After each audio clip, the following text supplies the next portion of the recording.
आज मैं आपसे ये बताने वाली हूँ कि कुंडलिनी क्या चीज़ है और उसका जागरण कैसे होता है। कल मैंने आपसे बताया था कि जो मानव देह हम आज देख रहे हैं, इस मानव देह को चलाने वाली शक्तियाँ हमारे अंदर प्रवाहित हैं। उन गुप्त प्रवाहों को हम नहीं जानते हैं, जिनके कारण आज हमारी सारी शक्तियाँ हैं, ये शरीर, मन, बुद्धि, अहंकार आदि सभी चीज़ों का व्यापार करती हैं।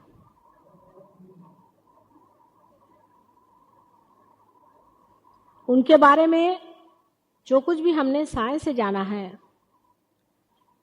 वो इतना ही जाना है कि ऐसी कोई स्वयं चालित शक्तियां हैं जिसको वो ऑटोनॉमस नर्वस सिस्टम कहते हैं, जो इस कार्य को करती हैं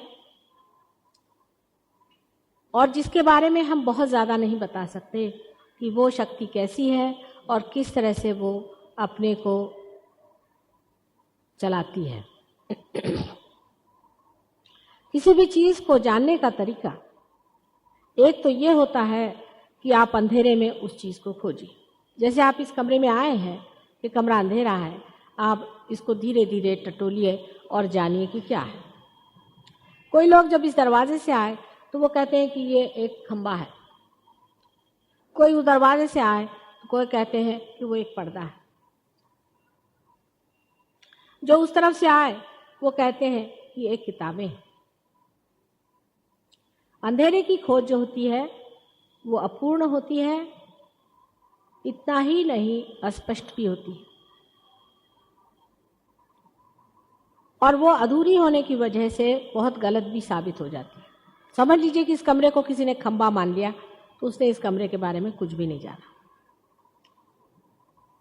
जिस तरह से साइंस में लोग खोजते हैं, ऑब्जेक्टिविटी उसे कहते हैं, ऑब्जेक्टिव नॉलेज, तो इस तरह से होता है। और दूसरी एक जानने की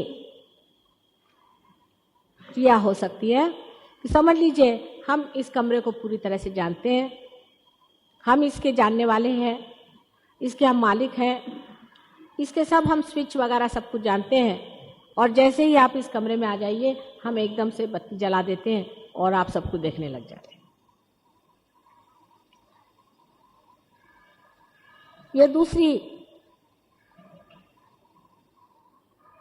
रीत है जिससे कि आप परमात्मा को जान सकते हैं, जिससे कि आप सत्य को जान सकते हैं।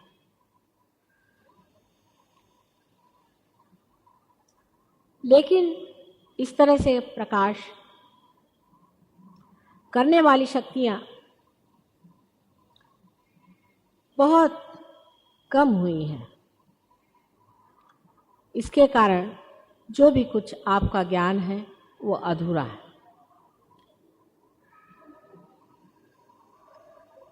लेकिन मनुष्य को यह सोचना चाहिए, और सब साइंटिस्ट को भी यह सोचना चाहिए, कि आज हम एक छोटे से अमीबा से जो इंसान बने हैं वो किस लिए, क्यों, क्या वजह है। समझ लीजिए कि हम एक इस तरह का खंबा बनाते हैं, उसके लिए फिर दूसरा एक खंबा बनाते हैं, फिर एक इस तरह की चीज लगाते हैं, उसमें इस तरह से जोड़ देते हैं, तो दूसरा आदमी पूछता है कि ये किस लिए, इसकी वजह क्या है, क्यों आप ऐसा बना रहे हैं। जब हम ये प्रश्न अपने से पूछते हैं कि हम क्यों मनुष्य बनाए गए, तो इसका कोई उत्तर हमें नहीं मिलता है, साइंस में मिल भी नहीं सकता।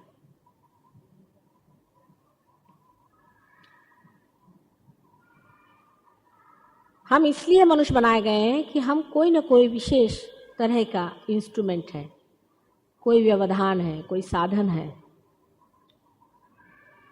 हम किस चीज के साधन हैं ये हम नहीं जानते।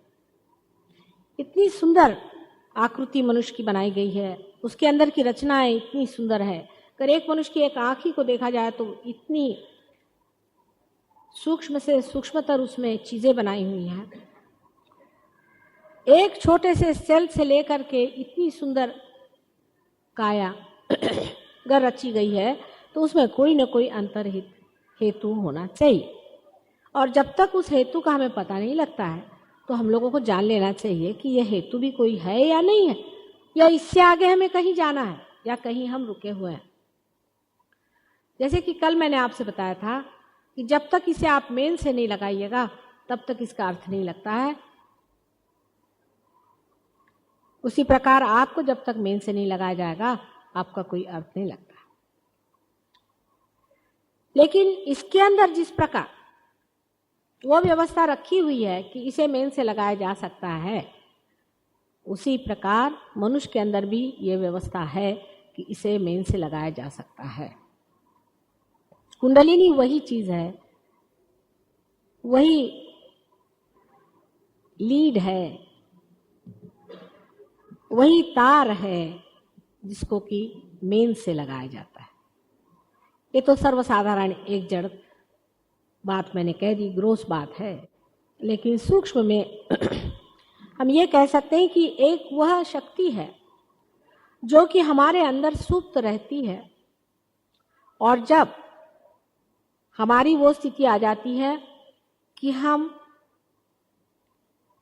उस परमात्मा की सर्वव्यापी शक्ति से एकाकार हो जाएं, उस वक्त ये शक्ति स्वयं ही उठ करके और हमें उसे एकाकार कर देती है। क्योंकि ये मृत चीज है, ये मरी हुई चीज है, इसलिए हमें इसे जोड़ना पड़ता है। और क्योंकि हम जीवंत हैं इसलिए ये जीवंत प्रक्रिया हमारे अंदर स्वयं ही घटित हो जाती है। सहज का मतलब है सह माने आपके साथ, और ज माने पैदा हुआ।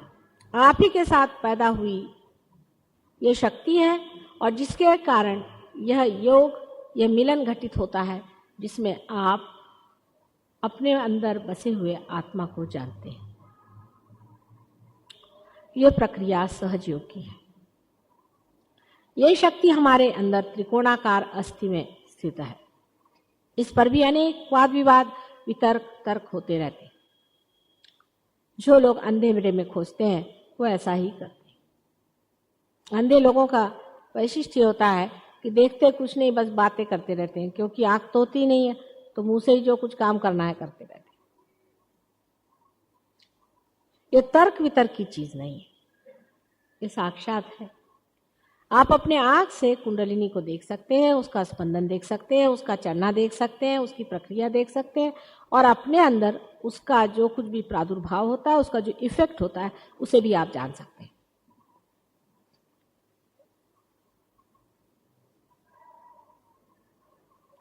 जब ये घटित होता है तभी आप जान भी सकते हैं कि संसार में सर्वव्यापी शक्ति है या नहीं है। ये जो भी बातें परमात्मा के बारे में कही गई हैं वो सच है या नहीं। उससे पहले आप अधूरे हैं, आप पूरे नहीं हैं। आप उससे पहले जान ही नहीं सकते। इसलिए आत्मा को जाने बगैर कोई भी अगर इंसान कहे कि मैं धर्म के रास्ते पे चल रहा हूं तो वो गलत है, क्योंकि वो जानता ही नहीं है कि धर्म का रास्ता क्या है। ज्यादा से ज्यादा जो बड़े ऊंचे लोग हो गए हैं वो बता गए हैं कि हाँ भाई सच बोलो, अच्छे से रहो, और इससे आपका धर्म स्थापित हो सकता है। किंतु उस रास्ते पर आप चल नहीं सकते, उस पर प्रगति नहीं हो सकते, आप धर्मातीत नहीं हो सकते। उसके लिए ये घटना घटित होना जरूरी है। और इसीलिए जो लोग परमात्मा को जाने बगैर परमात्मा की बात करते हैं, या आत्मा से संबंधित हुए बगैर परमात्मा की बात करते हैं, वे उसी तरह के हैं जो कि मेरा कनेक्शन अगर आपसे नहीं हो और मैं इस पे बोल रही हूं, आप उसको सुन ही नहीं रहे, मैं पता नहीं क्या बात कर रही हूं। आप चाहे परमात्मा के नाम पे किसी भूति का वर्ण कर रहे हो, या परमात्मा के नाम पर आप कोई गलत ही चीज को पकड़े हुए हैं, इसको आप देख नहीं सकते क्योंकि आप अंधे हैं। परमात्मा को जानने के लिए आपकी आत्मा की आंखें खुलनी चाहिए। आप आत्मा से ही परमात्मा को जान सकते हैं, और कोई इसका तरीका है ही नहीं।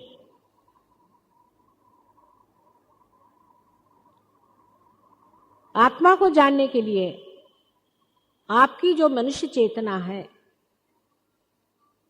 ह्यूमन अवेयरनेस जो है, उसको उस हद तक पहुंचना चाहिए जहां आत्मा स्थित है।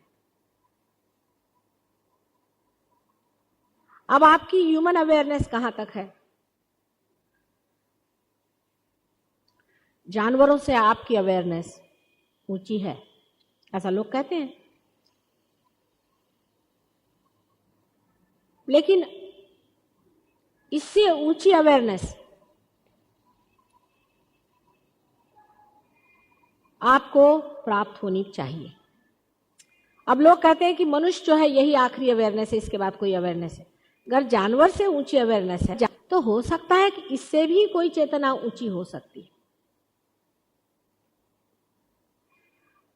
इससे जो ऊंची चेतना है उसमें क्या घटित होना चाहिए, इसके बारे में साइकोलॉजी में भी बहुत कुछ कहा गया है। साइंस से इतने जरूर फायदे हैं कि सहयोग का स्टेज बन गया है। जहां जाकर साइंस रुक जाता है वहीं सहयोग काम आता है। साइकोलॉजी में लोगों का ये कहना है, जैसे यूंग जैसे बहुत बड़े एक साइकोलॉजिस्ट हो गए हैं जो फ्रॉइड के शिष्य थे, उन्होंने अनेक लोगों के स्वप्न आदि अनुभवों से ये निदान लगाया कि हमारे अंदर ऐसी कोई ना कोई शक्ति है, या तो बाह्य में कोई ऐसी शक्ति है जो सर्वव्यापी है, उसे ये यूनिवर्सल अनकॉन्शियस कहते हैं, जो स्वप्न में हमारा मार्गदर्शन करते हैं। स्वप्न में समझ लीजिए एक आदमी है, वो देखता है कि मैं रात दिन अपने लड़के के सामने झुकता हूं, उसको नमस्कार करता हूं। इसका अर्थ ये होता है कि वो आदमी, उस बच्चे के बारे में सतर्क किया जाता है कि ये बच्चा आदरणीय है, उसका आदर करो। अगर कोई लड़की है और उसे ऐसा स्वप्न आता है कि उसकी माँ राक्षसीन है, तो उस लड़की को ये चेतना मिलती है कि तुम्हारी माँ तुम्हें खराब कर रही है, तुम्हारा लाड़ कर रही है, दुलार कर रही है, उससे तुम चेतित हो जाओ। ऐसे अनेक एक्सपेरिमेंट्स यूं ने किए हुए हैं और उनकी बहुत बड़ी सोसाइटीज भी हैं। लंदन में उसका बहुत बड़ा संगठन है और उनको लोग बहुत ऊंचे किस्म के साइकोलॉजिस्ट समझते हैं। ऐसे अनेक और भी हैं जिन्होंने इस चीज को माना है कि एक ऐसी कोई शक्ति है जो यूनिवर्सल अनकॉन्शियस नाम से जाननी चाहिए। अनकॉन्शियस इसलिए क्योंकि वो हमारे चेतन मन में नहीं है। जब वो हमारे चेतन मन में आ जाएगी तो वो कॉन्शियस हो जाएगी।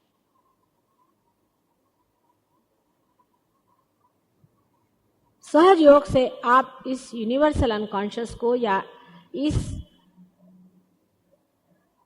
सार्वभौमिक सुप्त चेतन को अपने अंदर चेतन कर सकते हैं, आपके कॉन्शियस माइंड में आ सकता है,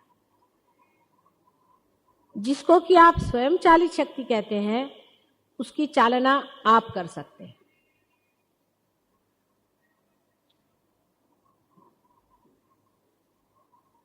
यानी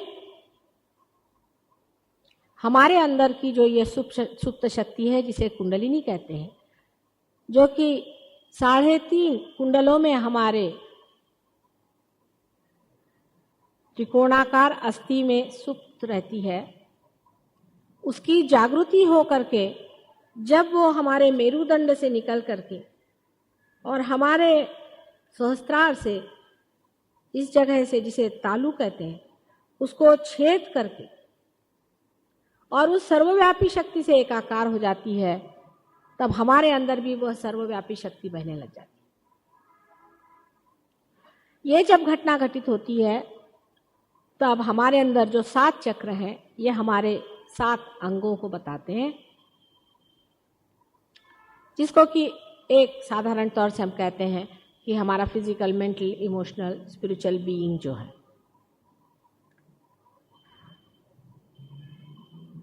उस सब को चेतित करके उसको समग्र इंटीग्रेट कर देती है। मनुष्य में इंटीग्रेशन नहीं। अगर कोई काम हम अपने बुद्धि से ठीक समझ के करते हैं तो हमारी मन नहीं गवाही देता कि ये ठीक काम है, वो कहता नहीं ये ठीक काम नहीं। अगर हम कोई मन से काम करते हैं तो शरीर कहता है कि बाबा हमारे तो उठने का मन नहीं है, हम नहीं करने देंगे। लेकिन जब 7 चक्रों को लंघ करके 6 चक्रों को, 7वां चक्र तो सिर्फ बैठा ही है, लांग करके जब ये शक्ति हमारे ब्रह्मरंध्र को छेद देती है, तब हमारे अंदर की ये जो विविध तबीयतें हैं, एस्पेक्ट्स हैं, वो सब एकाकार समग्र हो जाते हैं। और दूसरे उस सर्वव्यापी शक्ति से हम एकाकार हो जाते हैं। अनेक बार इसको मैं बता चुकी हूं कि सर्वव्यापी शक्ति किस प्रकार है। जैसे कि एक माला के अंदर एक सूत्र चला जाता है, लेकिन हर मन का अलग दिखाई देता है। उसी प्रकार यह शक्ति हमारे सब के अंदर से गुजर के गई हुई है।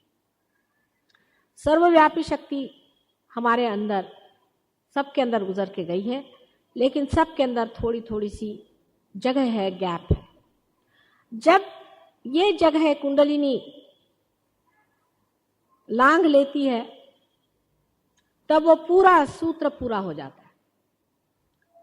और जब आपका चित्त मनके पे रहता है, जब आप बाहर में रहते हैं तो आप सोचते हैं आप अलग हैं, आप अलग हैं, आप अलग हैं।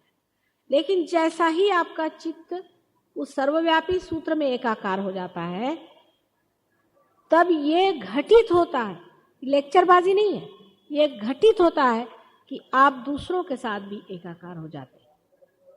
उसमें फिर लेक्चर देने की जरूरत नहीं है, यूएनओ की स्थापना करने की जरूरत नहीं है कि हम सब भाई बहन हैं। फिर हम हमारे उंगलियों पे देख सकते हैं कि इनके कौन से चक्र पकड़े हैं, और ये देख सकते हैं कि हमारे कौन से चक्र पकड़े।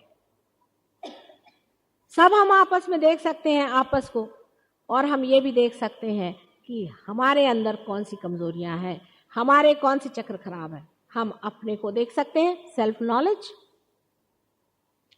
और हम दूसरों को भी देख सकते हैं। और फिर हम उस एकतानता को महसूस करते हैं कि अगर इनको तकलीफ है तो हम चाहते हैं कि हमारी उंगली में भी तकलीफ हो रही, इसे ठीक कर दें। अगर हम इसे मसल दें तो इनकी तकलीफ अच्छी हो जाती। अब दिखने को चीज तो ऐसी लगती कि कोई जादूगरी है, लेकिन है ही जादूगरी। पहले ही मैंने आपसे कि मैं जो आपसे बात कह रही हूं वो जादूगरी की चीज है, आउट ऑफ द ब्लू है। आजकल की दुनिया को देखते हुए कोई समझ नहीं सकता है कि कितनी कमाल की चीज है और कितनी ऊंची चीज है, और अभी तक हम पूरे तरह से अज्ञान में बैठे।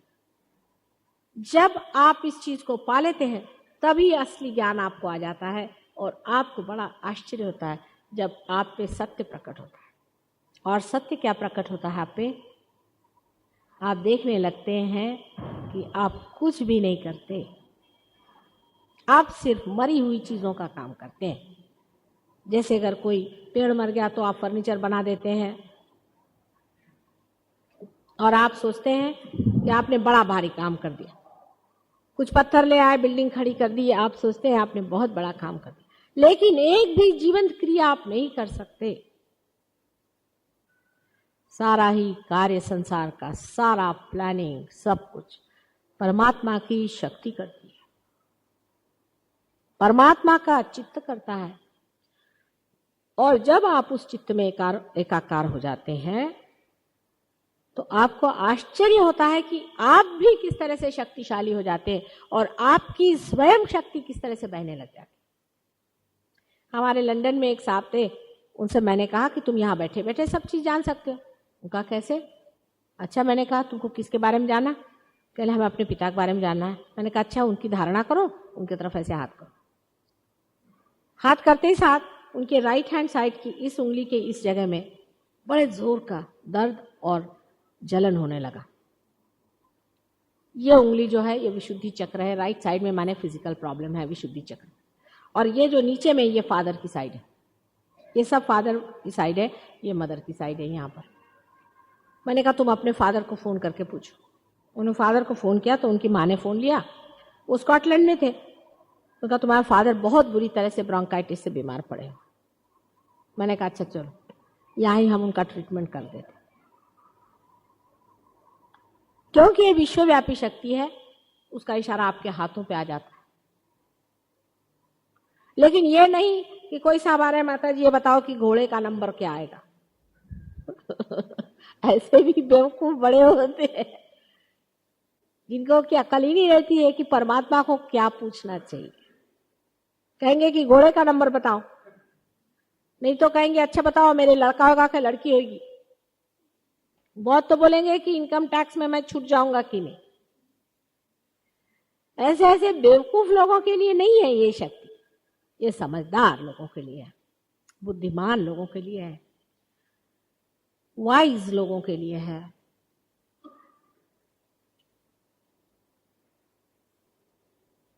ऐसे वैसे एरा कबाड़ा से कामनो है, ऐसे ऐसे बेवकूफों के लिए ये चीज नहीं है। जो ऐसे बेवकूफ लोग होते हैं उनसे तो हम भागते हैं 500 मील की स्पीड से, लेकिन अगर कोई वाइज आदमी हो तो उसके लिए रात दिन मेहनत करते हैं। तब ये शक्ति आपके अंदर जागृत हो जाती है। जब ये शक्ति आपके अंदर जागृत हो जाती है, धीरे धीरे आप इससे एक्सपेरिमेंट कर सकते हैं।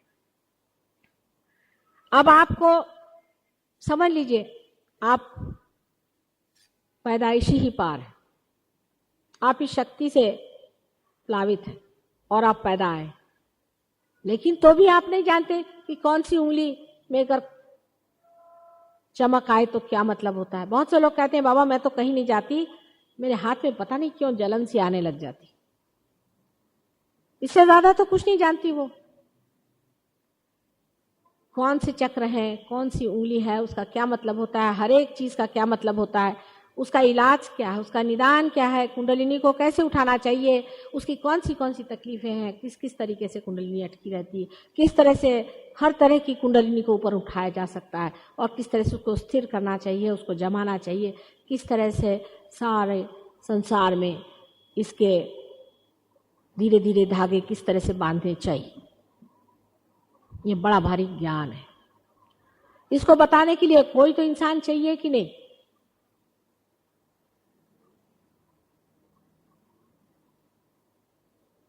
इसीलिए इसको बताने ही के लिए हम इस संसार में आए, क्योंकि हम जानते हैं सब।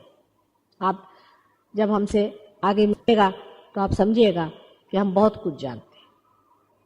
किताब हम नहीं लिखते, लेकिन जानते बहुत है, और ये भी जानते हैं कि आप लोग भी इसको जान सकते हैं, और हर एक चीज को आपको बताने वाले हैं। गुप्त से गुप्त चीज कोई होगी, सारी बातें आपको बताकर इसकी हम मास्टरी करा सकते। यहाँ है ऐसे बैठे हुए बड़े बड़े पहुंचे हुए लोग बैठे आपके बीच में, साधारण कपड़े पहनते हैं, वो कोई सींग लगा के नहीं घूमते हैं कि भगवे वस्त्र पहन करके साहब हम बड़े एक दंडे आए हुए हैं सन्यासी किधर से। जो असल होता है उसको क्या जरूरत है कि वो अपने इश्तहारात लगाते बैठे। सूरज होता है वो कोई इश्तार लेके चलता है कि मैं सूरज हूं, मैं सूरज हूं, अरे वो सामने दिखाई दे रहा कि सूरज है। इसी प्रकार ये घटना अंदर की है, बाह्य की नहीं, बाहर की नहीं। हाँ, लेकिन बाहर ऐसे इंसान के मुख पर तेज आ जाता है, उसकी प्रकृति में शांति आ जाती है, उसके अंदर की जो कुछ आते हैं अपने आप छूट जाती हैं, प्रेममय हो जाता है, उसका स्वभाव चंचलता से हट जाता है, आराम से वो सोता है, परमात्मा के राज्य में आनंद में रहता है, कभी बोर नहीं होता, वो दूसरे को दुख नहीं देता है, सबको सुख देने में संलग्न होता है और आनंद विभोर रहता है हर समय, हमेशा वर्तमान प्रेजेंट में रहता है, किसी को परेशान नहीं करता है। उसकी जो भी इम्परफेक्शंस है उसको करेक्ट करते रहता है हर समय, जो भी उसकी कमियां हैं उनको ठीक करते रहता है। उसकी शारीरिक कमियां, उसकी मानसिक, बौद्धिक, सब वो ठीक कर सकता है, अपनी भी और दूसरे की भी। और परमात्मा का सच्चा अर्थ वो समझता है अपने अंदर, और उसके अंदर से इस परमात्मा की शक्ति की जो चालना होती है, जब बहने लग जाता है तो उसके हाथ से अनेक कार्य ऐसे हो जाते हैं कि जिसपे आश्चर्य होता है। जैसे कि एक उंगली न घुमा दी तो परमात्मा का चमत्कार देखने को मिलता है, जो असली चमत्कार है। इस तरह का नहीं कि अंगूठी उठा के आपको पकड़वा दे। ऐसे फालतू चमत्कार में जिसकी श्रद्धा हो उनका यहां कोई काम नहीं है। जो मनुष्य सच्चा होता है वो परम की बात करता है, ये पत्थरों की बात नहीं करता, सच्चाई की बात करता है।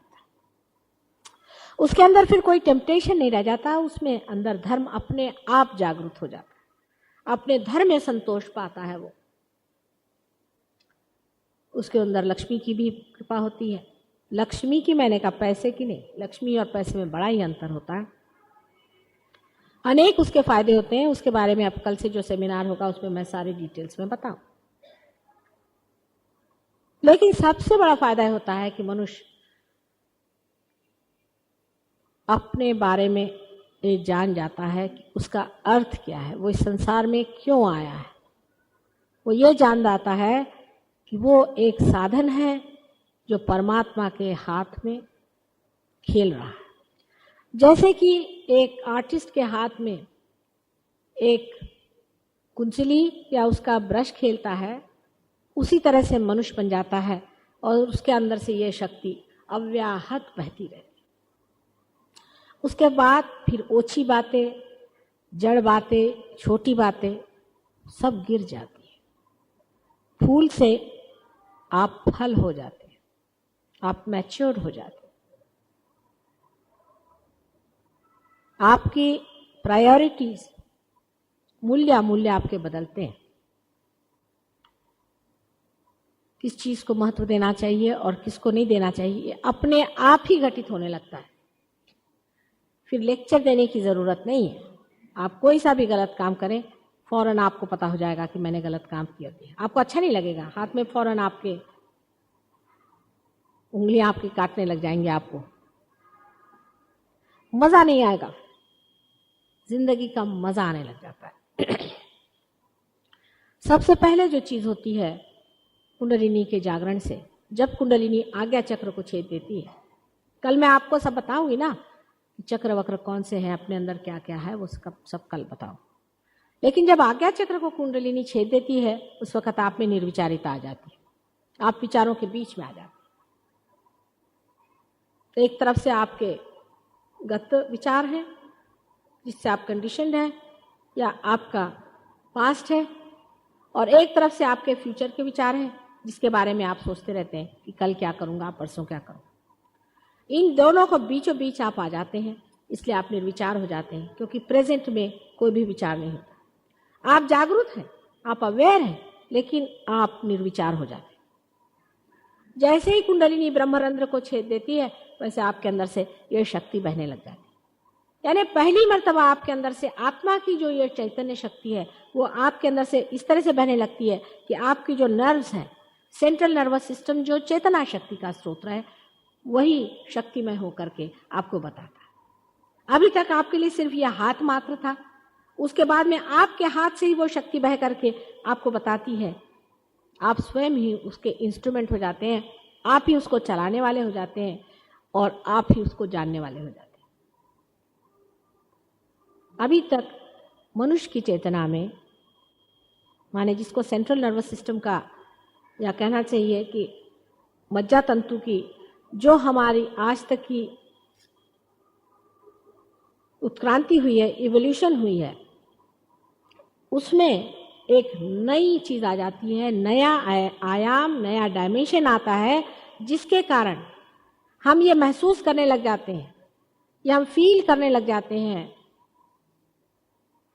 कि हम एक खोखली चीज हैं और हमारे अंदर से कोई ट्रेमेंडस पावरफुल शक्ति जो कि प्रेममय है बहने लग जाती है।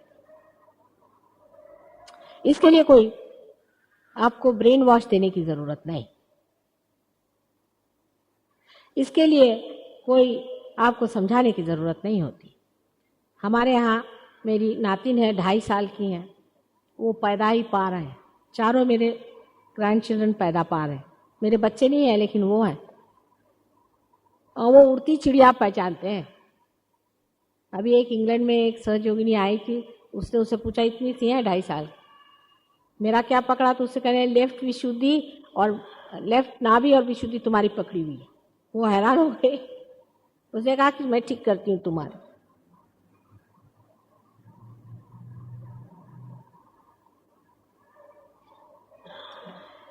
जो बच्चे आजकल बहुत से संसार में आ रहे हैं, जो कि कोई विशेष तरह के बच्चे दिखाई देते हैं, वो असल में पार बच्चे हैं। बहुत बड़े बड़े जीव संसार में आ जा रहे हैं,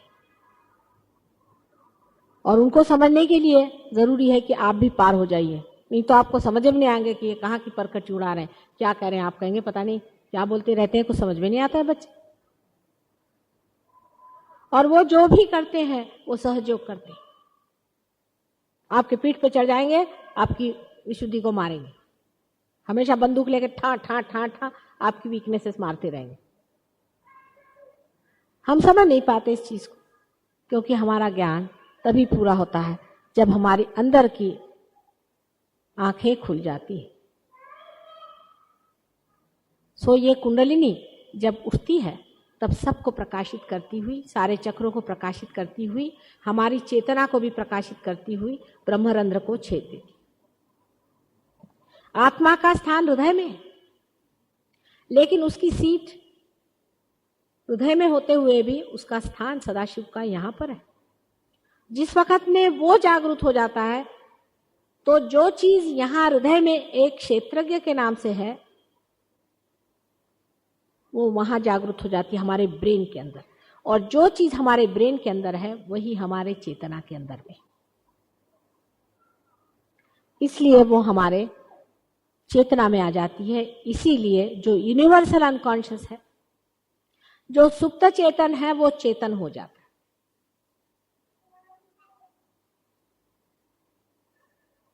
इस तरह की प्रक्रिया सहज है। सहज समाधि लागो, सहज ही होना चाहिए।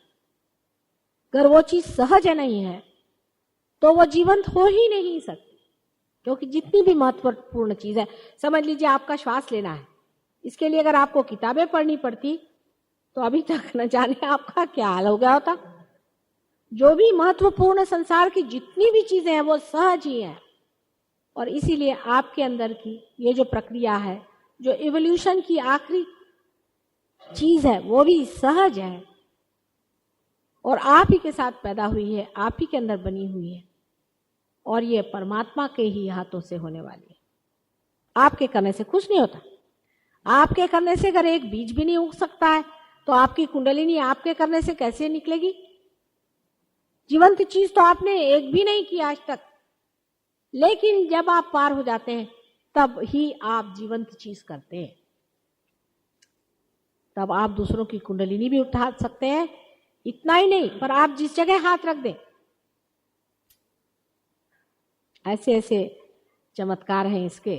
एक तो मैं आपको बताऊंगी, उसके बाद हम लोग ध्यान करेंगे। जैसे कि हमारे राहुरी में, वहां पर एक बड़ा भारी एग्रीकल्चरल यूनिवर्सिटी है, उसमें बहुत से साइंटिस्ट लोग पार हो गए।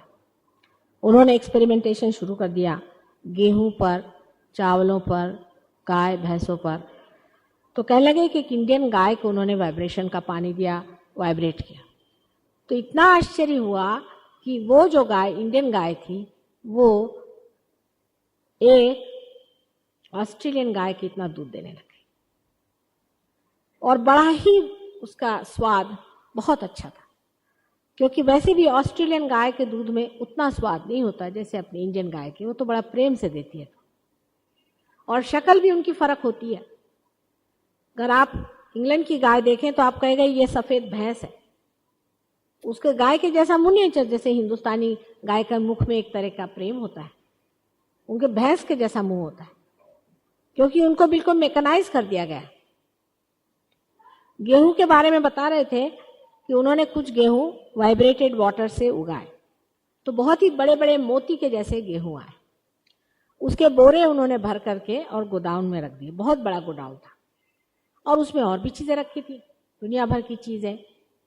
उनको ये आश्चर्य हुआ कि जो चूहे थे वो सब हर एक तरह के बोरों को उन्होंने अपने दांत लगाए और बहुत से बोरों में से खाया। यहाँ तक कि वो जो पेन होता है, मतलब जो सीट के जो तेल को निकाल करके जो उसका बच जाता है जिसे पेन कहते हैं, उसमें तक चूहों ने दांत लगाए। लेकिन ये जो बोरे रखे थे ऐसे किए, ऐसे रखे, उसको नहीं छुआ। वो उनको भी समझ में आया कि वाइब्रेटेड। फिर ये भी समझ में आ जाता है कि कौन सी चीज असल है और कौन सी चीज नकल है। जैसे मूर्ति पूजा, अब अष्टविनायक है, हम कहते स्वयंभू है कि नहीं है, कैसे पता होगा? आप जाके वाइब्रेशन देख लीजिए, आपका पता हो जाएगा कि ये स्वयंभू है, उनके अंदर से वाइब्रेशन आती। और बाइबल में भी ये कहा है कि उस तरह की कोई मूर्ति नहीं बनानी चाहिए जो बनाती है पृथ्वी, माने जो स्वयंभू है उसकी मूर्ति मनुष्य न बनाए, क्योंकि उसमें दोष आ जाते। लेकिन रियलाइजेशन के बाद आप किसी भी मूर्ति को जागृति दे सकते हैं। मतलब साधारण मूर्ति में एक कोएफिशिएंट आना चाहिए, एक उसका ढंग आना चाहिए, आप उसको जागृति दे सकते हैं। यानी इसको मैंने जागृति दी हुई है, आप देखें तो ये भी अब स्वयंभू के बराबर है, विष्णु जी की मूर्ति। यानी पत्थर को भी आप वाइब्रेशंस देके उसको स्वयंभू बना सकते हैं, लेकिन वैसा आप चाहें तो नहीं कर सकते। अब हर एक चीज का अर्थ निकलता है। वहां पर एक गांव है, उस गांव के पास में जमीन में एक ऐसा पत्थर निकल आया कि लोग कहने लगे कि इस पत्थर के वहां पर पानी की बंधारा हम लोग नहीं बांध पा रहे थे। कुछ समझ नहीं आता था, कितने भी लोग कोशिश करें तो वो गिर जाए, वो ढह जाए। तो उन्होंने वहां देखा कि कुछ जमीन में ऐसे अजीब से पत्थर निकल आए हैं और ये पत्थर पता नहीं इसमें से क्या शक्ति है कि वहां, अंग्रेज लोगों की बात है, इंग्लिश लोगों ने कोशिश की। उसके बाद में उन्होंने सोचा कि इस जगह इतनी जगह छोड़ दो और बंधारे को इस तरह से लिया उन्होंने, जिससे कि स्ट्रेट बंधारा नहीं हो पाया, वो जगह छोड़ ही दी। इधर एक बंधारा कर दिया, इधर कर दिया, वो जगह छोड़ दी। जब मैं वहां गई उस गांव के पास तो उन्होंने बताया कि माता जी ये बताइए कि यहाँ क्या चीज है। मैंने कहा देखो तुम वाइब्रेशन लो यहाँ से। वो जो जगह है सहस्त्रार जैसी है, जैसे सहस्त्रार से वाइब्रेशन आते वैसे वहां से वाइब्रेशन आते। मैंने कहा इस वाइब्रेशन की ये तो स्वयंभू चीज है, इसके ऊपर में कोई चीज तुम बांधोगे तो बंधेगी कैसी, वो तो स्वयंभू है। स्वयंभू लिंग वगैरह भी इसी तरह से पता लगे कि कोई रियलाइज सोल्स जा रहे होंगे, उनको वाइब्रेशंस मिले, उनका लो भाई। मैं कश्मीर गई थी, कश्मीर में एक दिन ऐसा हुआ कि कहीं जाते जाते मुझे ऐसा लगा कि बहुत यहाँ वाइब्रेशंस है। तो मैंने ड्राइवर से कहा भाई जरा ये बताओ कि यहाँ कोई मंदिर है क्या पुराना, या कोई चीज है यहाँ, मूर्ति उर्ति है? उसने कहा यहाँ तो ऐसा कुछ नहीं है माता जी। मैंने कहा अच्छा तुम पता तो करो। तो हम लोगों ने गाड़ी वाड़ी रोकी तो कहले हाँ यहाँ एक वो है मुसलमानों का कुछ है। मैंने कहा क्या है मुसलमानों? मैंने कहा चलो तो सही देखे तो क्या चीज़ है। हम वहाँ पहुँचे तो हमने पूछा भाई ये क्या बना है यहाँ पर, इतनी बड़ी मस्जिद बना के रखी है क्या? ये कह रहे हजरत इकबाल है यहाँ पर, मोहम्मद साहब के सर का एक बाल वहाँ रखा हुआ। बोलते साथ मैं तो एकदम ध्यान में ही चली गई, यानी एक बाल के इतने वाइब्रेशंस थे वहां पर। अब मुझे तो मालूम भी नहीं था वहां उनका एक बाल रखा है, जिसको लेकर के ये गधे मुसलमान आपस में लड़ रहे थे। ऐसे हम गधे हिंदू भी लड़ते हैं, पता तो कुछ भी नहीं है और बेवकूफ जैसे लड़ते ही रहते। अरे धर्म के नाम में लड़ाई करने का सवाल ही क्या उठता है? उस पर पीछे मैं काटमार हो गई। किसी से पूछो कि ये उनका बाल है कि नहीं है, बताओ क्या प्रूफ है? चाहे किसी और का बाल हो, इनके पास क्या प्रूफ है? कैसे कह सकते हैं कि यहाँ बाल है कि? दिल्ली में हजरत निजामुद्दीन साहब है, वो पार आदमी थे। वो पार है तो सारी दुनिया के लिए पार है, वो किसी के बाप की सत्ता नहीं है। शिरडी के साईनाथ थे, मुसलमान थे तो क्या हुआ? पार थे, पार ही नहीं थे। दत्तात्रेय स्वयं साक्षात थे, उसको कैसे जानोगे तुम? जब तक तुम पारी नहीं हो, तुम्हारे आंखें नहीं है, तो तुम कैसे जानोगे कि हम मुसलमान और हम हिंदू? कहां से तुम हिंदू हुए? अभी तो तुम्हारी कुंडलिनी भी नहीं जागृत हुई। ये जनसंघ वाले जो हैं, इनसे जाके पूछो कि भाई तुम क्या बात कर रहे हो हिंदुइज्म की? कुछ जानते ही नहीं हो हिंदुइज्म के बारे में, क्या चीज है। और तुम ये बना क्या रहे हो? राजकीय दल। धर्म के नाम के राजकीय दल कैसे बन सकते? धर्म धर्म होता है और सारे ही धर्म एक सूत्र पे है, एक ही तत्व पे है, कोई भी उनमें अंतर नहीं है। जैसा मैं कहती हूँ, जैसे एक पेड़ पर अनेक फूल होते हैं, एक ही शक्ति पे पैदा होते हैं, लेकिन ये दुष्ट लोग उन फूलों को तोड़ करके आपस में लड़ते हैं जब वो फूल मर जाते हैं और जब वो विद्रूप हो जाते हैं। जो जीवंत नहीं वो धर्म नहीं है, और जो मरा हुआ है वो बिल्कुल व्यर्थ है। उसको धर्म के नाम से पुकारना भी बिल्कुल व्यर्थ है। हिंदू धर्म क्या है, इस्लाम क्या है, सब कुछ आप सहयोग में आने के बाद देखते हैं कि सब एक ही वृक्ष के बहुत ही सुंदर पुष्प हैं और सब के सब आपके अंदर बसे हैं। आप मुसलमान भी हैं, हिंदू भी हैं, क्रिश्चियन भी हैं, आपके अंदर मोहम्मद साहब भी हैं, आपके अंदर में ईसा मसीह भी हैं और आपके अंदर कृष्ण भी है। इस सब चीज का पता सिर्फ जबानी नहीं है, इसका एक्सपेरिमेंट आपको करना होगा। आपको मैं बता सकूंगी कि कृष्ण कौन थे, उनका क्या रिश्ता था क्राइस्ट के साथ। मोहम्मद साहब कौन थे, उनका क्या रिश्ता था। वो तो सब एक हैं और हम यहाँ लट्ठम लट्ठी चला रहे हैं, मारा मारी कर रहे हैं। मेरे जैसे आदमी के लिए तो समझ में नहीं आता है कि इन पागलों को मैं क्या कहूं।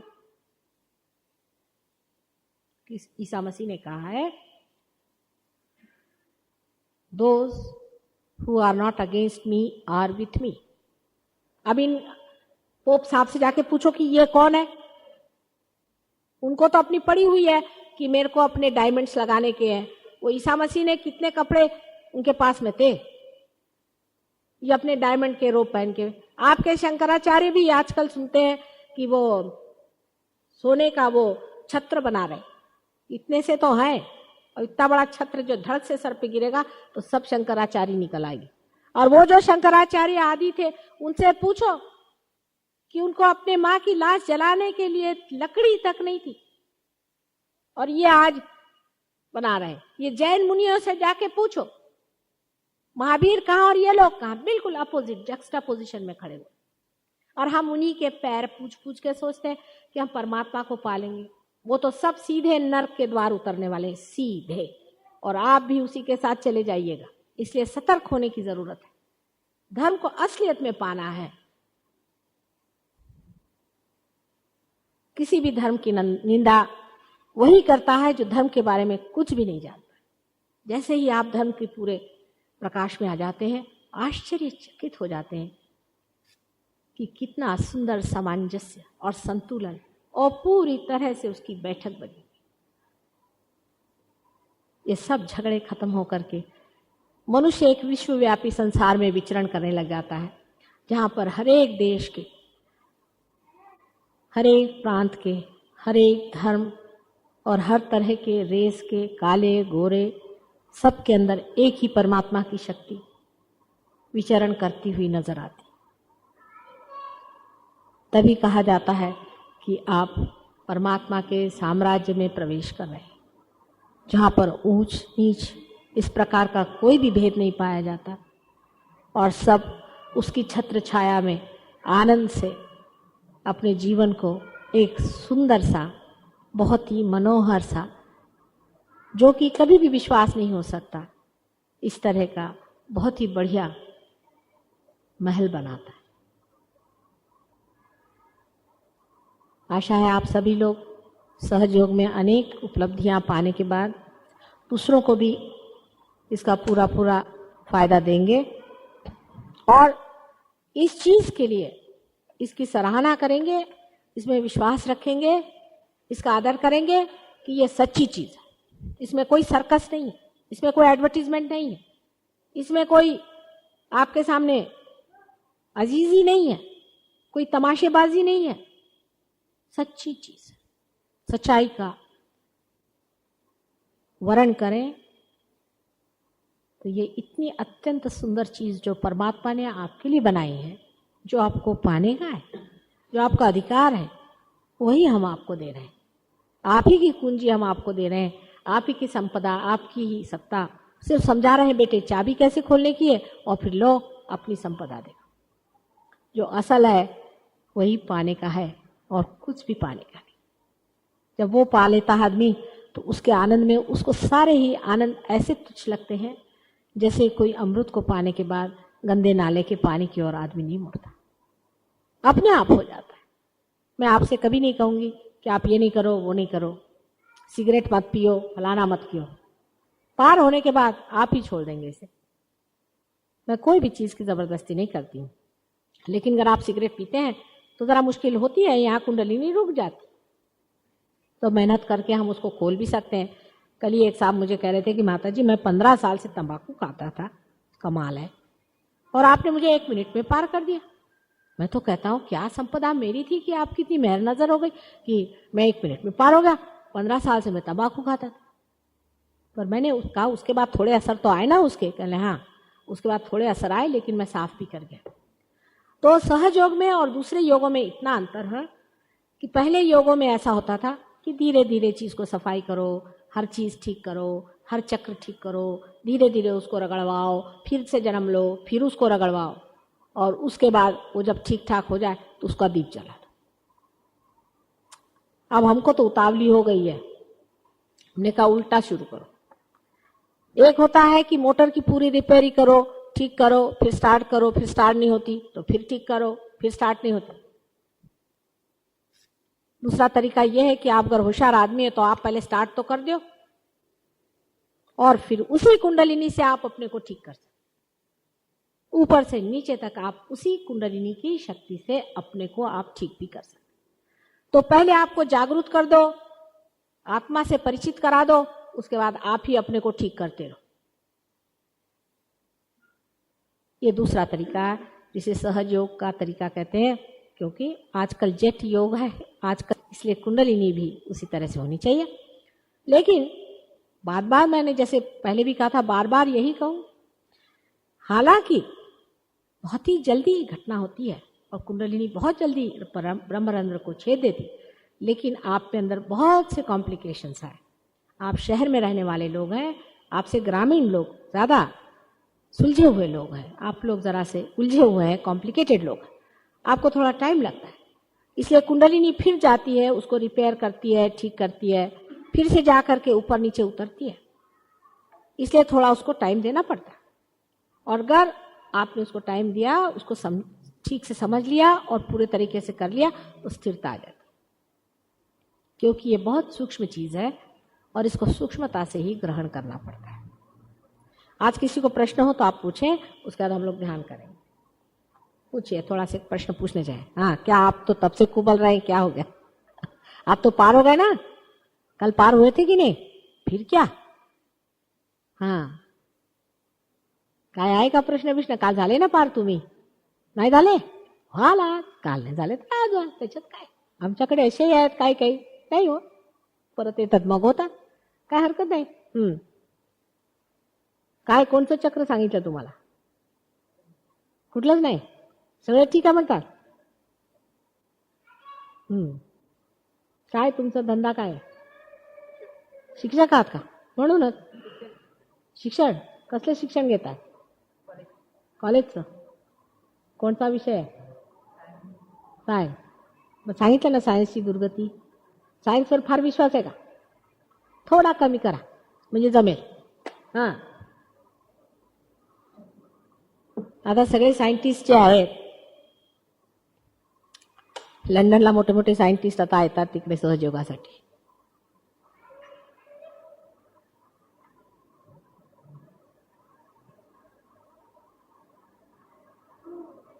सायन्सवर बोलणार आहे मी, परवा बोलीन सायन्सवर सुद्धा, आपण याल तेव्हा.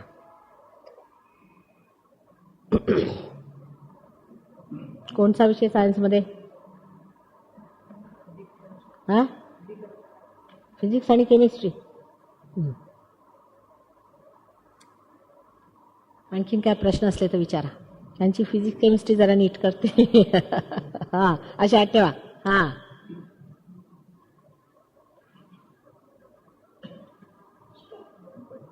थोडं बोला, काय प्रश्न असले तर बोला ना. नवीन मंडळी आली आहेत, हा तरुण मंडळी आहेत, प्रश्न विचारले पाहिजेत. काहीतरी असलं तर विचार. की निर्विचार झाले सगळे, काय डोक्यात येतच नाहीत प्रश्न. हा बोला. काय नाही, नको नको, पाणीच पाहिजे. हा काय आहे का प्रश्न, विचारा ना.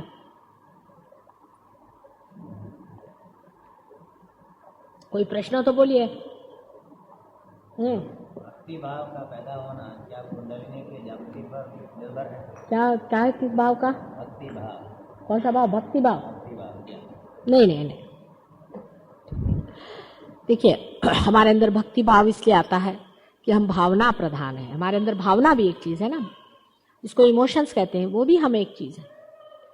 ये हमारे लेफ्ट हैंड साइड की शक्ति है जो हमारे अंदर भावना देती है, जिसे हम ईड़ा नाड़ी कहते हैं, उससे ये शक्ति मिलती है. ये सबका संतुलन है, इमोशन का भी और राइट साइड की जो शक्ति है जिससे हम क्रिएटिव होते हैं उसका भी, और बीच की शक्ति जिससे कि हम इवॉल्व करते हैं उसका भी. तीनों चीजों का जब मिलाप होता है तभी सहयोग घटित होता है. जो आदमी बहुत भक्ति भाव वाला है, समझ लीजिए जैसे वो हरे रामा हरे कृष्णा वाले हैं, अब वो पागल जैसे वहाँ ऑक्सफोर्ड स्ट्रीट में खड़े होकर के धोती कभी पहनना तो आता नहीं, आधी धोती गिर रही है, आधी धोती है, मार पीट रहे ढोल भक्ति भाव में, वो तो कभी भी नहीं पार होने वाले. तो पागलों का काम नहीं है. लेकिन भक्ति अगर प्रेम से है और परमात्मा के प्रति लीन होकर के अगर भक्ति है तो वो बहुत काम कर जाती है. लेकिन कुंडलिनी शक्ति इन तीनों ही शक्तियों को एक करती. ये चौथी शक्ति, एक ईड़ा लेफ्ट साइड में होती है और पिंगला राइट साइड में होती है और बीच में सुषुम्ना होती है. सुषुम्ना से हम इवॉल्व करते हैं, इवोल्यूशनरी शक्ति होती है जो कि विष्णु की शक्ति है. और लेफ्ट साइड में जो शिव की शक्ति है जिससे हम एग्जिस्ट करते हैं, जो भावना हमारे अंदर जागृत करती है, वो हमारे अंदर जो हमारा पास्ट है उसको स्थापित करती है. जो राइट साइड में शक्ति है वो ब्रह्म की शक्ति है जिससे हम क्रिएट करते हैं, सोचते हैं, ये शरीर की धारणा करते हैं, ब्रह्म तत्व से चलते हैं. ऐसी तीन शक्तियां मैं कल आपको सब बताऊंगी. लेकिन इन तीनों शक्तियों को जाकर के सहस्त्रार में एकाकार करने वाली जो शक्ति है वो ये कुंडलिनी शक्ति है. ये तीनों को एक साथ बांध देती है. महाकाली, महालक्ष्मी, महासरस्वती, तीनों जो शक्तियां हैं उसको एकाकार कर देती है, वो कुंडलिनी शक्ति है. जब ये तीनों शक्तियों को वो एकाकार कर देती है तब ब्रह्मरंध्र छिद जाता है. उसके बाद में आपको ये सिंथेसाइज करना चाहिए. ये समग्र शक्ति जो होती है यही वाइब्रेशंस की तरह से. पहले एक शक्ति के 4 भाग हो जाते हैं, फिर वही एक हो जाते हैं.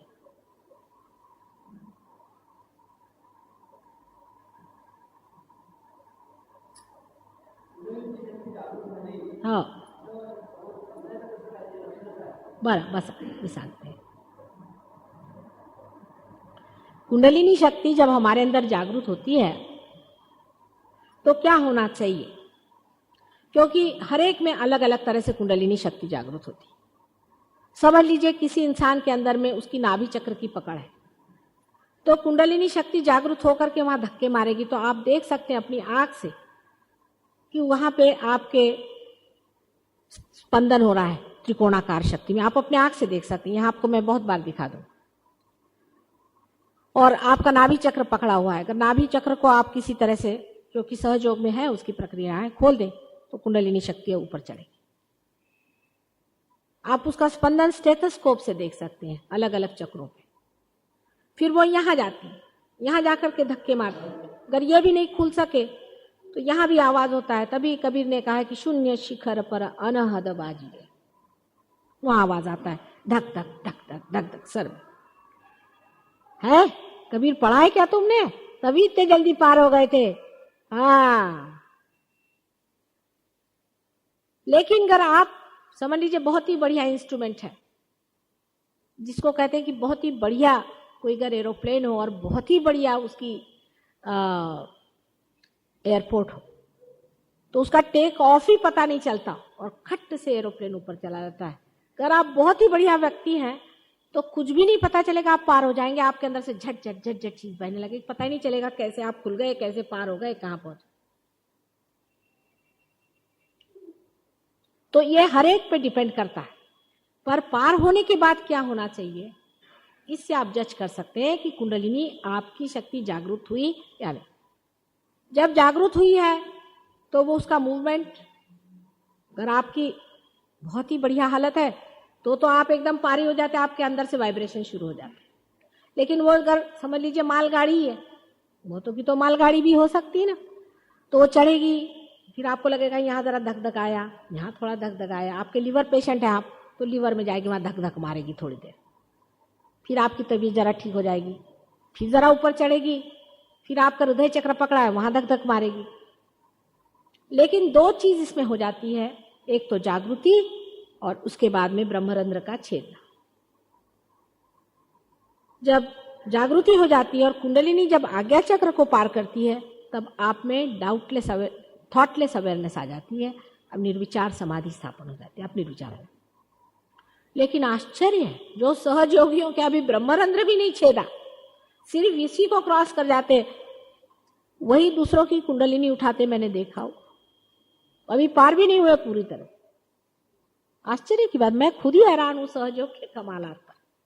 लेकिन अगर वो ब्रह्मरंध्र छेद गई और आपके अंदर से हाथ से बहने लग गए, तो आपको फिर पता ही चल जाता है कि हो गए आप पार। पूछिए कि पार हो गए, कहते हाँ हो गए। एकदम कंप्लीट शांति हो जाती है आदमी के अंदर में, और यहां से आपको लगता है जैसे तालू छोटे बच्चे की जैसे खुल जाती ना, ऐसे अपनी खुल जाती है।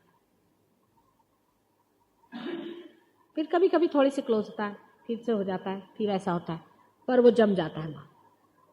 इस तरह से कुंडलिनी शक्ति को जाना चाहिए। फिर आप महसूस करने लगते हैं दूसरों के चक्र, आप बता सकते हैं इनको ये है, उनको वो है। तुम्हीच वाचून दाखवा,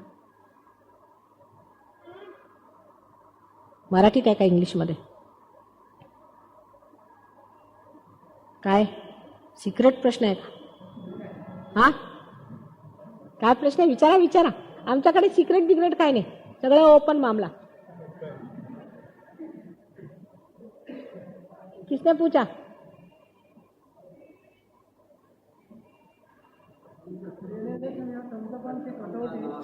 हाँ,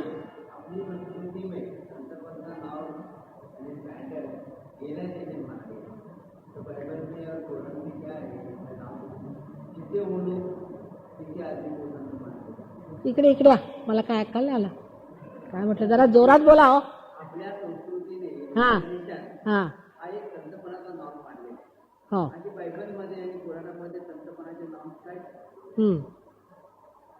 आता ते तुम्हाला माहितीच आहे सगळे संतपणाचे नॉर्म्स काय,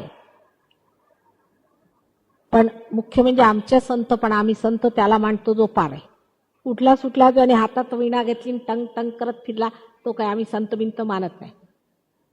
सरळ गोष्ट आहे। ते लागले आपले भीक मागायला, आम्ही संत म्हणे, ते काय आम्ही मानत नाही। परत संतपणाची जी लक्षणं सांगितलेली आहेत, तो पण जरा शिष्टपणा आहे कुठे कुठे, म्हणजे कुठे कुठे ठीक आहे, म्हणजे तुकाराम बुवा करेक्ट 100 मार्क्स, पण बाकी पुष्कळ गडबड सुद्धा आहे। म्हणजे संतांनी सगळ्यांचे जोडे खाल्ले पाहिजेत, मुळेच खाणार नाही। या कलियुगात मारून तर बघा, संतांना कुणी 2 थोबाडा दिल्या तर 4 खाल्ल्या पाहिजेत, मुळेच खाणार नाही, झालं पुष्कळ शहाणपण। तेव्हा आमच्या जरा आयडियाज बदललेल्या आहेत आता संतांच्या बाबतीत, कळलं का?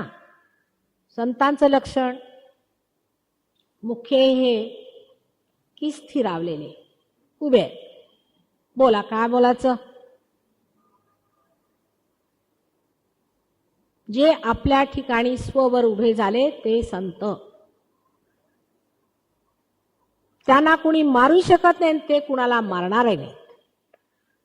कुणावर ॲग्रेशनही करणार आहे आणि कुणाचं ॲग्रेशनही सहन करणार नाही. फार झालं ते. उठला सुटला त्याला चढवा, तसं आता चालायचं नाही. म्हणून थोडं बदललंय मी संतांचं लक्ष, बरं का. तेव्हा तेही लक्षात ठेवलं पाहिजे. थोडं बदलावं लागतं. फार सहन द्यायला आहे ना. आमच्याकडे असे पुष्कळ लोक आहेत. एक गृहस्थ आले आणि मला लागले शिव्या द्यायला. तर आमचे एक सहयोगी म्हणाले, आता बोलला तर तुम्हाला वरून खाली ढकलतो, मी फेकतो. ते म्हणे, तुम्ही सहयोगी असं मला म्हणता. म्हटलं, हे बघा मी बसले आहे म्हणून, नाही तर आता सगळ्या सहयोगांनी तुमची मान तोडली असते. पण चुपचाप बसा. आता तुम्हाला सांगते, म्हणायच्या गोष्टी म्हणून आम्हाला एक फार त्रास देत गृहस्थ. तर गगनगड महाराजांनी मला एकदा सांगितलं होतं, माताजी तुम्हाला कुणी त्रास दिला ना तर त्याला आमच्याकडे पाठवून द्या. म्हटलं बरं, आम्ही पाठवून देतो त्यांना. तुम्हाला जर कुणी त्रास दिला तर आम्ही त्यांना पाठवून देऊ. मला काय माहीत हे संत लोक आहेत. अहो, त्यांचं म्हणजे त्यांनी कल्याणच करून टाकलं. ते माझ्याकडे एका महिन्याने आले, ते दोन्ही पाय तंगड्या गळ्यात घालून लोंबकळत. म्हटलं झालं काय? अहो म्हणे, ते महाराज आहेत की तमाशा आहे म्हणे. माताजी कुठे तुम्ही मला पाठवलं? तसे उडत गेले होते संतांच्याकडे. म्हणे त्यांच्या वाघाने मला खाली ढकललं गुहेत आणि मी 4 दिवस सडक पडले राहिलो. माझे दोन्ही पाय तुटले. तिच्यानंतर मला वर उचलून नेलं आणि सांगितलं, जा त्या माताजींच्या जवळ, दोन्ही तंगड्या गळ्यात घालून त्यांच्या क्षमा माग. त्यांची बुराई करतोस काय माझ्याकडे? म्हटलं हे फार केलं बा तुम्ही. असं आहे ते. तेव्हा ते चालायचं नाही. संतांना कुणी त्रास देऊन चालणार नाही. ते कुणाचा त्रासही घेणार नाही, ते कुणाला त्रासही देणार नाही. Neither to aggress, not to take any aggression from any. तर हे पहिलं लक्षण, बरं का. त्या तुम्ही संत आहात, तुम्हाला विषय सांगितला मी, कोणाचं ऐकू नाही घ्यायचं या बाबतीत. हा बोला. हाँ बताए. अच्छा बैठ. आता बोलणं होणार. परमात्मा ने लक्ष्मी की स्थापना की है और मनुष्य ने पैसे की. सबसे बड़ा फर्क है. परमात्मा हर एक चीज संतुलन से बनाते और जो हमारे लिए हितकारिणी चीज है वो बनाते. जिससे हमारा हित हो, आत्मकल्याण हो, वही चीज बनाते. लक्ष्मी जी का स्वरूप है, स्त्री स्वरूप होती है लक्ष्मी जी. माने जिस आदमी के पास धन हो उसको एक मां के जैसा हृदय होना चाहिए. कितने पैसे वालों के हृदय मां के जैसे हैं? आलं का? चला कळलं ना. दूसरी चीज, उसको कमला कहते हैं, कमल पे खड़ी रहती है. यानी इतनी हल्की तबीयत उसकी होनी चाहिए कि किसी को पता ही नहीं लगना चाहिए. कमल पे तक जो इंसान खड़ा हो जाए. नहीं तो यहाँ कोई पैसे वाला हुआ तो उसको शर्म नहीं आती है बड़ी भारी गाड़ी लेकर के गरीबों के झोपड़ी के सामने मिले जाए. अगर कोई पैसे वाला होएगा तो उसको शर्म आनी चाहिए. अरे ये गरीब आदमी है, यहाँ मुझे पैदल ही जाने दो बाबा, कैसे मैं जाऊंगा किसी बड़ी गाड़ी में. मेरे तो अंतरात्मा अंदर से दुखी होती है. ऐसे कितने हैं जो कमल पे खड़े हो जाए. जिसको उसको चोट लगाना, सबको सताना, ये पैसे के धंधे. लक्ष्मी जी के एक हाथ ऐसा और एक हाथ ऐसा, 4 हाथ में से. ये हाथ से दान है. जिस धन में दान नहीं वो लक्ष्मी दान माना नहीं जाता. कितने लक्ष्मीपति दान करते हैं? अपने बच्चे को देंगे, बच्चे के बच्चे को देंगे, बच्चे के बच्चे के बच्चे के बच्चे के बच्चे को देंगे,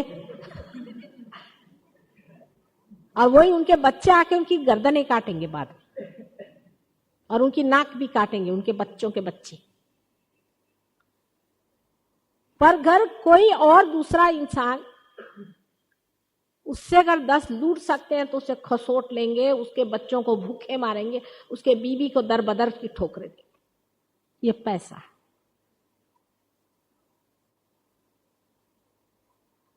लक्ष्मी में हमेशा दान हर समय बहते रहता है। आया गया, हाँ बेटे तेरे को पसंद है चल उठा, ये पसंद है चल उठा, ये ले जा, इधर से आया उधर गया, उधर से आया इधर गया, बीच में खड़ा हुआ सिर्फ वो देते रहता है। हमने ऐसे देखे हैं बहुत, हमारे स्वयं पिता भी इसी तरह के आदमी थे, बहुत दानी आदमी थे, और देते वक्त कभी उनके आंख नहीं ऊपर। कोई पूछेगा कि भाई देख के दो, करें देख के क्या देने वाला, मैं देखने वाला हूँ, देखने वाला ऊपर बैठा है दे रहा है, इसको ले जाने ले जाए, वो देखने वाला देख रहा है, हम तो सिर्फ देने में बीच में बैठे। किसी को पसंद आया चल ले जा, जो बहता रहे वही धन है, जो जम जाए वो धन नहीं, वो पैसा। फिर चोर मार ले गया, फलाना ले गया, ढिकाना ले गया, टमका हो गया, टिमका हो गया। सो दान या आश्रय, जिसके पास धन होता है उसके आश्रित होने चाहिए। नहीं तो धन क्या शराब पीने के लिए है? आजकल धन का मतलब है कितने शराबियों को शराब पिलाई, ताजमहल में कितनों को खाना खिलाया, तभी वो पैसे वाला हुआ। ये लक्ष्मीपति नहीं। अपने देश में लोगों के पास खाने को पैसा नहीं है और आप ताजमहल में जाकर शराब पीते। ये सब नर्क की पब्लिसिटी डिपार्टमेंट है, सीधे नर्क जाने का इंतजाम है।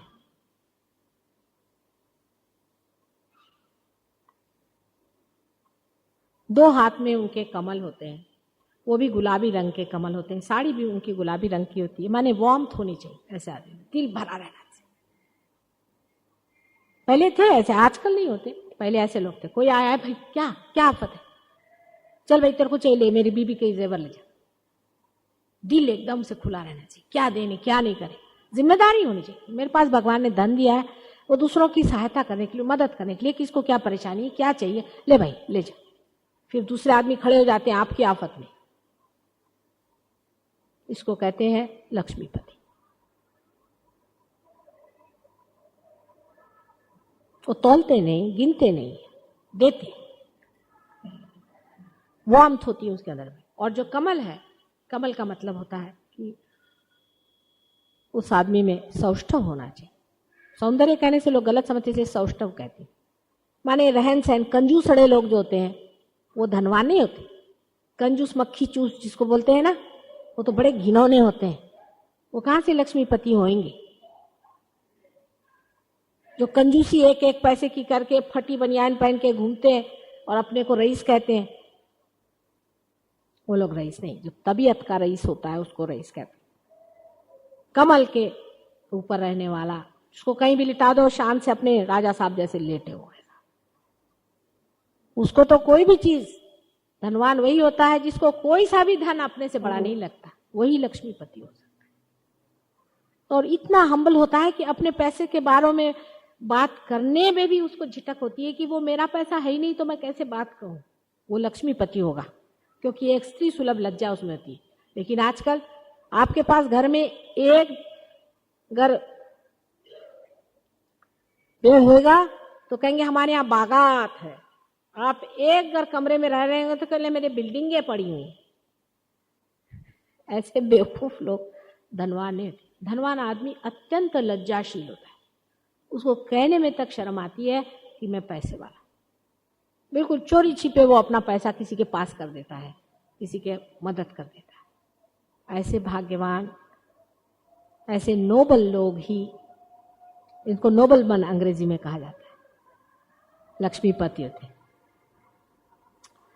दो हाथ में कमल का मतलब होता है उसके घर में सौंदर्य शोभा होना चाहिए। आप किसी रईस के घर जाइए, वो पहले ही से उनकी बीवी साहबा वहां से भनकने लग गई, वो क्या लक्ष्मीपति का घर है क्या? पागलों का घर है। जिसके घर में श्री शोभा हो, आप जाके बैठे, जहाँ आओ भगत आपकी हो, आपका आदर हो, क्योंकि आप इंसान हैं। जैसे कमल में तो भूंगे तक का आदर होता है, उसको तक वो कंफर्टेबल अपनी जगह दे देता है कि चल तू मेरे गावे में सो जा। इस तरह से जिनका होता है वही लक्ष्मीपति।